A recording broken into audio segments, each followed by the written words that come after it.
Welcome to the Develop Great Managers podcast, where you can learn directly from the experts. I'm Dale Ferrario, your host.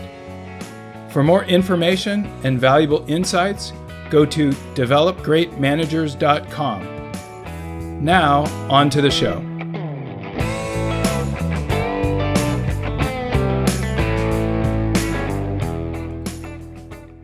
All right, welcome to something completely different than I've ever done before.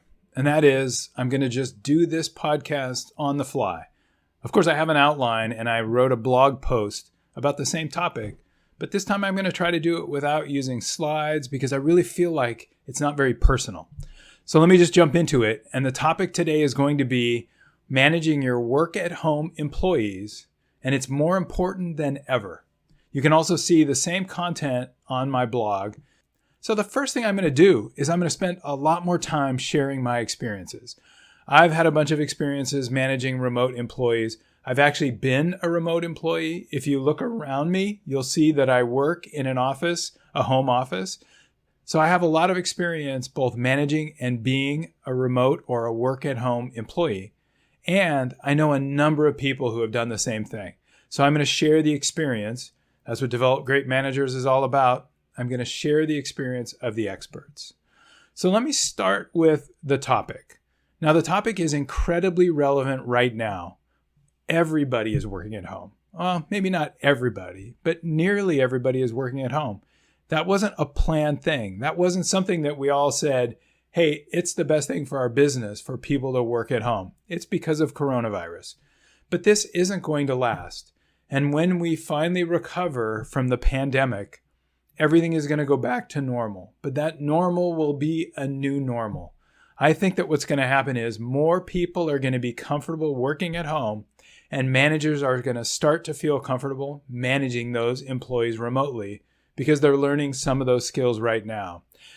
But I also think that we need to do a lot to better prepare both the employees and the managers so that they can be successful.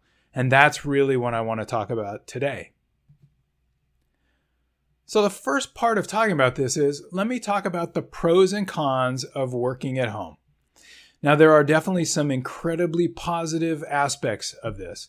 The first one is, and this is more for the individual than it is for the manager, it saves an incredible amount of time and money. How much time do most people spend getting up in the morning, driving to work, kind of dealing with traffic, finding a place to park, going into the office, and then turning around and doing the same thing when they drive back home? And I don't know about all of you, but it always seemed like it was easier to get to work than it was to get home. So in total, and I think the average is somewhere over 30 minutes each way for all the people that commute. And that's certainly much worse when you're in a big city. That means an hour, maybe 2 hours, and some people spend even more than 2 hours a day just driving to and from work. Now, some of those people can actually find some valuable things to do while they're driving. They might be talking on the phone. They might be listening to an ebook. They might be listening to podcasts like this. So it's not completely a waste of time. But in general, if you ask almost anyone, one of the best things about working at home would be eliminating that commute. Also, if you have to turn around and go home in the middle of the day for any reason, you have somebody coming to your house or to your apartment to do some work, or you have to go spend some time at school for one of your kids, whatever it might be, you spend a lot of time then going from the office back home to take care of whatever it is, and then turn around and come back into the office again. Incredible amount of time. So the first thing is saves time. And we know that time is money. Time is money because it's time that you could be doing something else, but it's also money because you're paying for gas. You're probably paying to go out to lunch, and you might be able to eat lunch at home. So you're saving both time and money by working at home. The second thing is it just provides a lot more flexibility.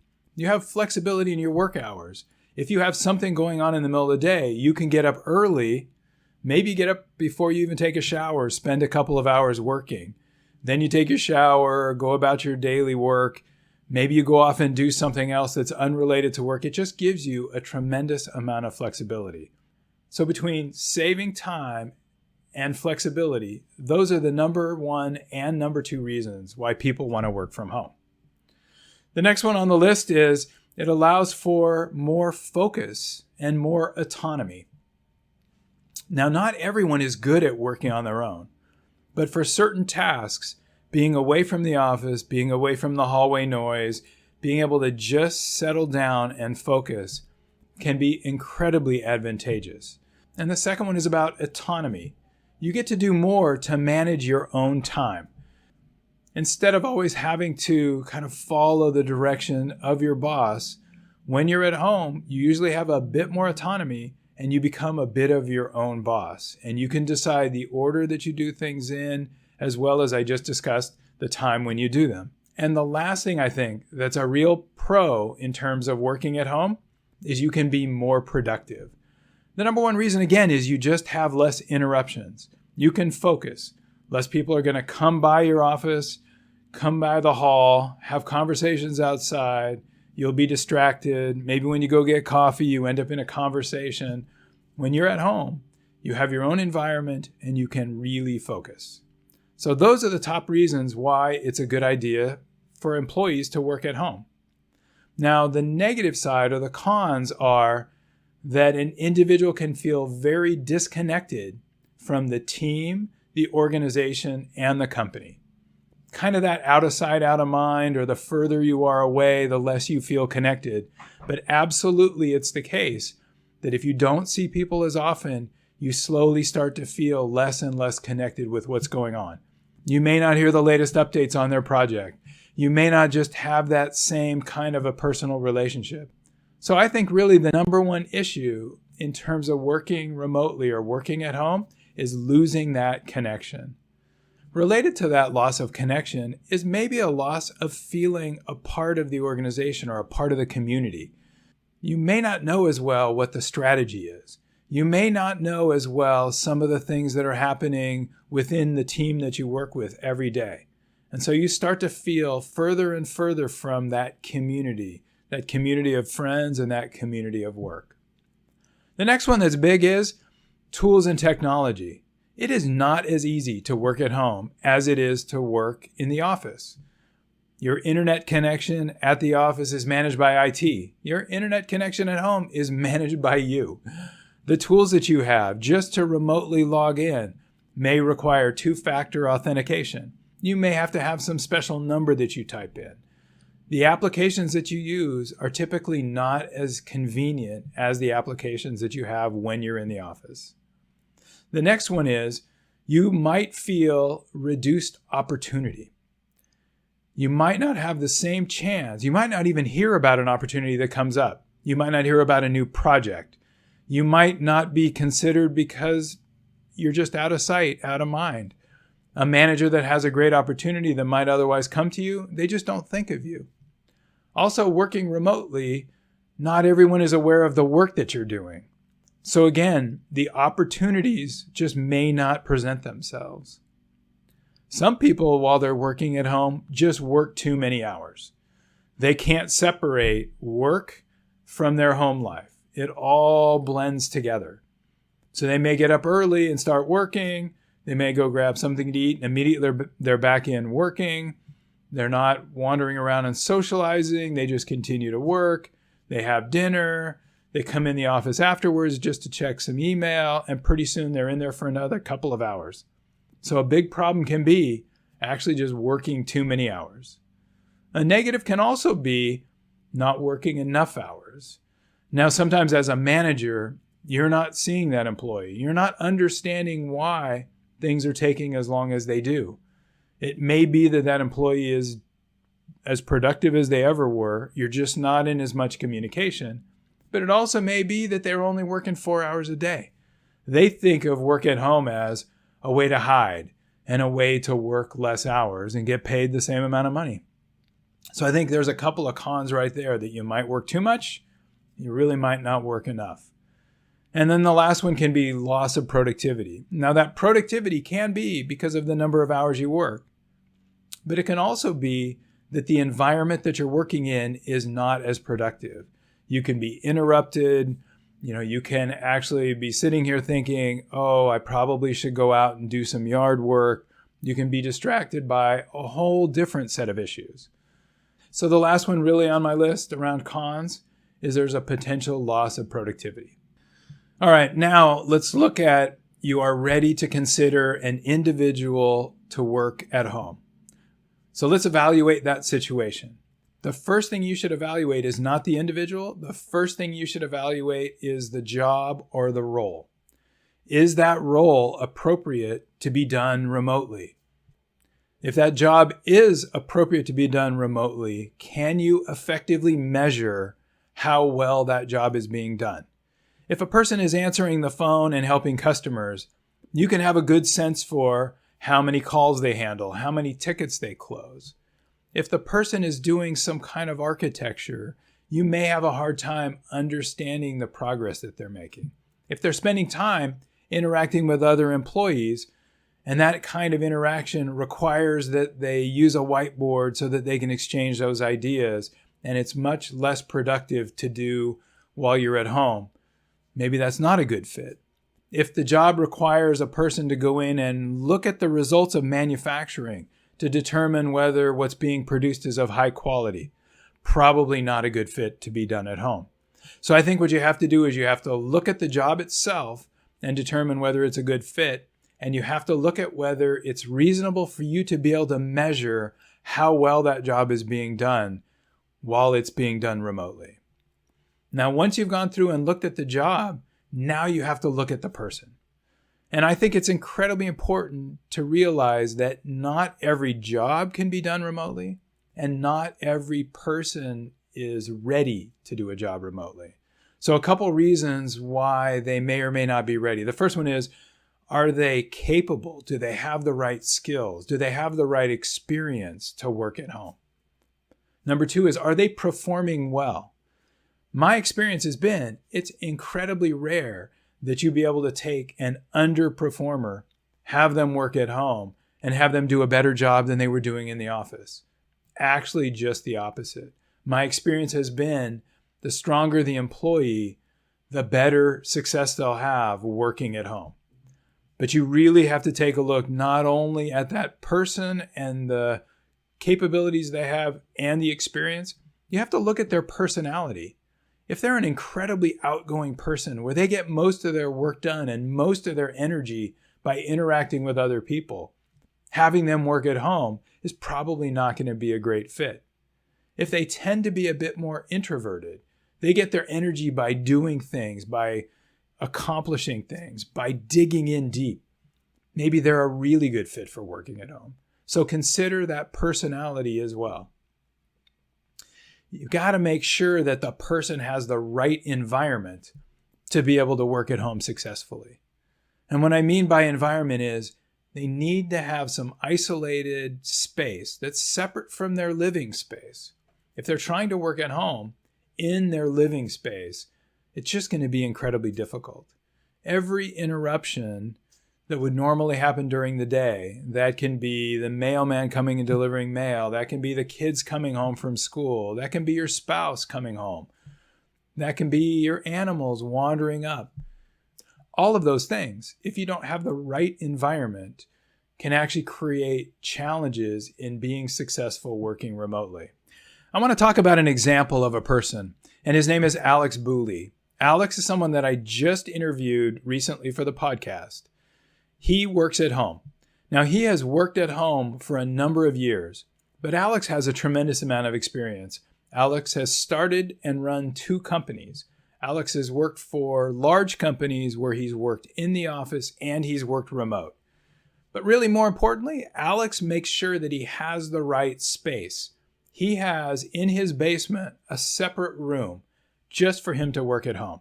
What does he have in his room? He's got his computer, he's got his monitors, he has his whiteboards, he has his little refrigerator for some drinks, and he has a door.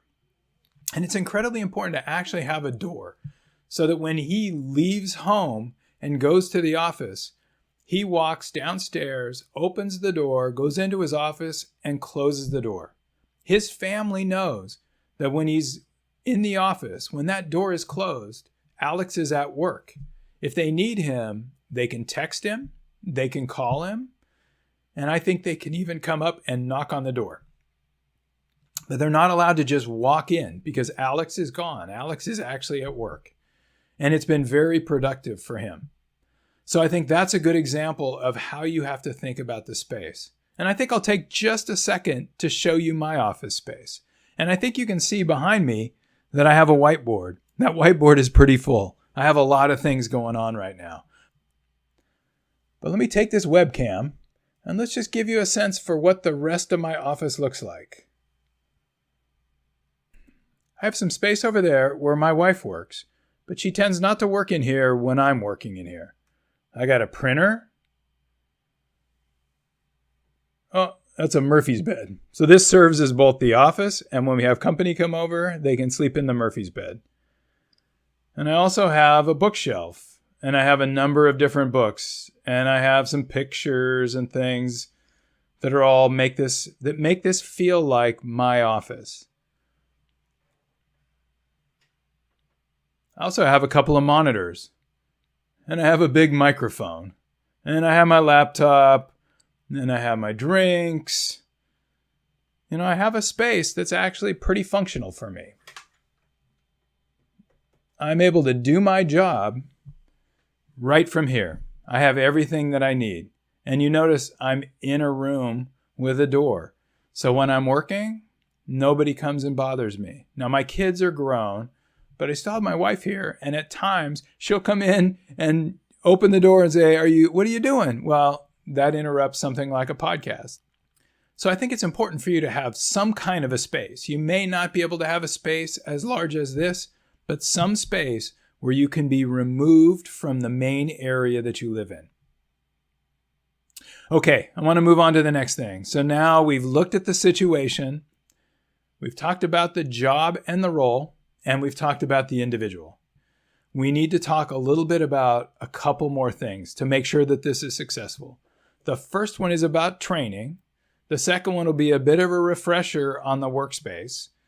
The third one will be the tools, and the fourth one, technology. All of that is necessary to make sure that both the individual can be successful and the rest of your team understands how to operate with remote employees. So let's first talk about training. Now, naturally, most of the training is going to go to the individual.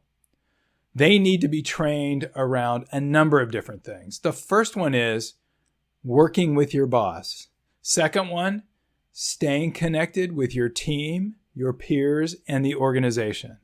Third one, running effective distributed meetings. Now, they need to learn how to run these meetings, even if they tend not to be the one that runs it. And if the meeting isn't being run the right way, they need to raise their hand and say, hey, I can't hear you. How come other people are not doing this? They need to be aware of what it means to run a good meeting. The next one is they need to be trained around minimizing distractions. That sounds simple, but they just need the tools and tricks, the approaches to make sure that they minimize those. They also need a little bit of training around how to interact with family and friends. When you move into a work-at-home situation, you need to train all of your friends and your family to understand what it means and how they need to operate in order for you to be successful. The next one is you need to understand how to manage your time. It may have been that in the past, your time was more managed by coming into the office at a certain time, meetings were scheduled, other things would happen kind of in a cadence. And so you didn't have to worry as much about managing your day-to-day time.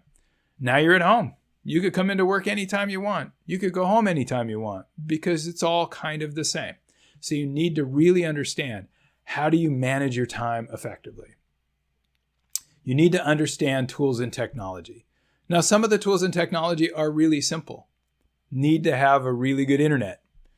Naturally, we all have internet, but you need a good internet and you need a reliable internet. You need a network in your house. Now, I didn't really show you, but I have a network spans all of my house. That way, if I happen to be sitting here or if I'm sitting somewhere else, I still have really good network connectivity. And that's going to be incredibly important because most of what we do, especially as I talk about web conferencing and so on, so we need to have a really good internet connection. The other one I talked a little bit about just a second ago, web conferencing. Much of what you do needs to be done through web conferencing.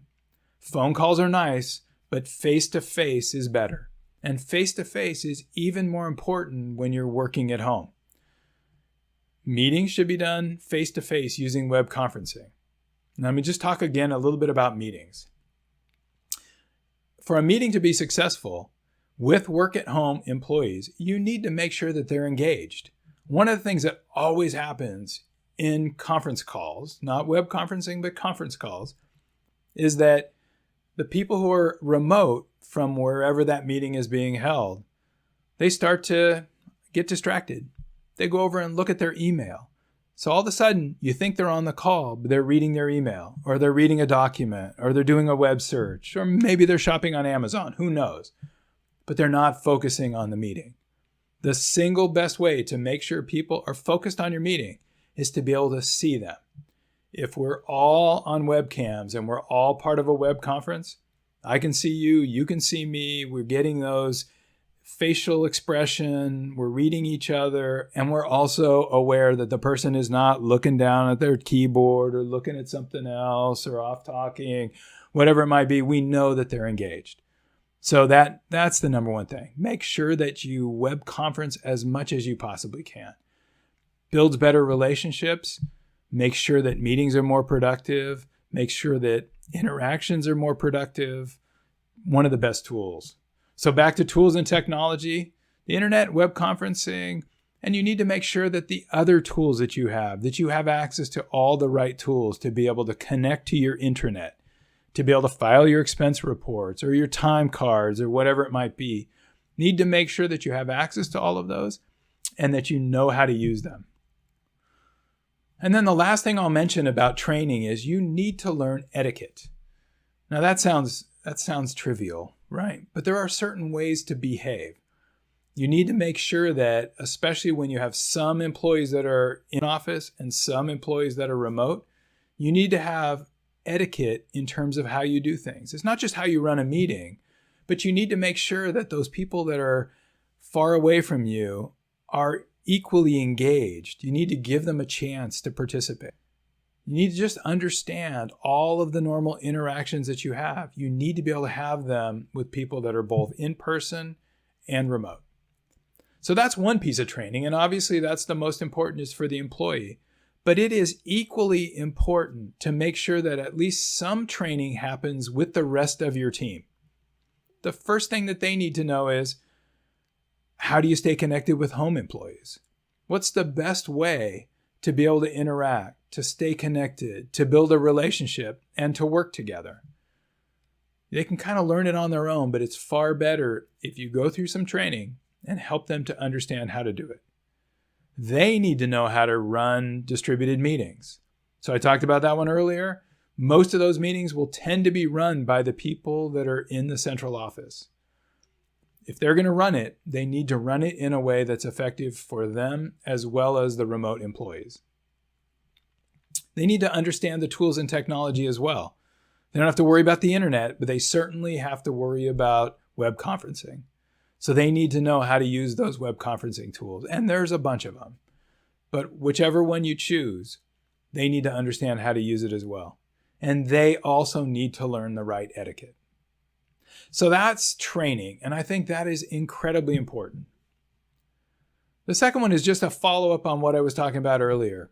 You need to make sure that that employee has the right workspace. Quiet, separate from their living space, ability to close it off, and they need to have the ergonomically correct equipment. So I gave you a quick scan of my office. The monitors need to be at the right height. Your keyboard needs to be at the right height, and you need to have a good chair. You need to have a headset. You need to have all of those things in your office to be able to be successful. All right, so I'm going to talk about tools and technology now, and I keep reiterating some of the same things, but tools and technology, great internet connection, web conferencing, but you also need to have a webcam. Don't use the camera that's in your computer. Spend the $100. Actually, get the company to spend the $100 and get yourself a webcam. Get a microphone. Get a headset. Get a headset with a microphone. Whatever is the right thing for you, whatever allows you to be able to be successful, make sure that you have those things. Don't assume you can just use your phone. Don't use kind of the regular, iPhone headset here. It's really just not good enough. You need the camera and you need a microphone. You need a headset. You need the right technology. Okay, so let me try to wrap all of this up. Let me kind of give you a conclusion. The first thing is understand the pros and cons of work at home. The second thing is evaluate the situation. Evaluate the job and the role. Evaluate the person. When you decide you're going to have somebody work remotely, work at home, provide them with the right training. Provide the rest of the team with the right training. Verify that they have the right workspace. And make sure that they have they have in place all the right tools and technologies. So only a couple more comments and then I'm done. And I think these are actually pretty important. Work at home is definitely not for everyone. If you can, be conservative as a manager in moving forward with work at home. Really evaluate the situation. Be conservative. The next one is you as the manager must be a good role model. You are the one that everyone is going to look to. If you're not using a webcam, why would anybody else use a webcam? If you're not running good meetings, why would anybody else bother to run good meetings? You need to be a good role model. You need to show people how you can be successful in an office and you can be successful remotely, work at home. Make sure that everyone is trained. We tend not to train the person who's going to work at home. And we definitely tend not to train everybody else who's going to work with those people. So make it a priority. If you're going to do this and you're going to be successful as a manager, make sure everybody gets trained. And then the last thing is schedule a number of virtual social interactions. You know that they're going to have a hard time making sure that they stay connected. One of the best things you can do is find a way to work with your team to provide those virtual opportunities for everybody to come together. You know how to build a team. You've done it before, but you tend to do it with people that are right around you. Now you have to think more broadly. You have to think about how to include people that are working at home. So that's it for me. I hope this was helpful. This is an incredibly important topic. I know it's timely now, but it will be timely going forward. Thanks for listening. Thank you so much for listening. If you like what you heard, there are more podcasts available on developgreatmanagers.com, on iTunes, or wherever you get your podcasts. And if you have time, please post a comment, or better yet, please write a review. Talk to you in the next podcast.